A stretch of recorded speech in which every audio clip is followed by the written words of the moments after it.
Well, from personal experience, I can tell you that this has been a traumatic period of time for me.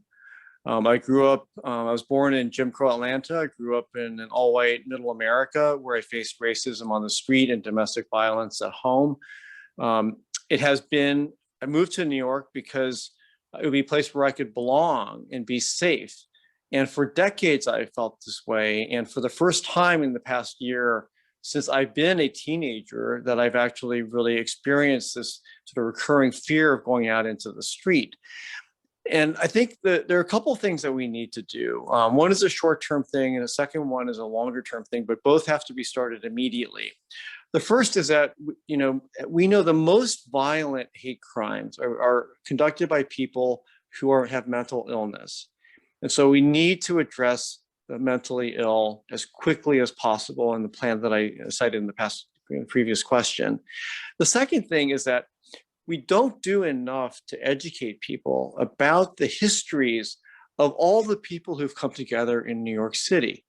Black history, Asian history, Muslim history. Muslims have been here for 100 years, right? Jewish history. And I would say LGBTQIA plus history, which is super important, and New York's the center of that. The mayor has a single ability to be able to require the introduction of those courses into the school curriculum.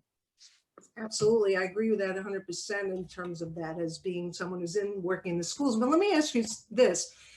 That makes sense in terms of the curricular, in terms of books that are not used, in terms of the discussions in classrooms. What about for adults?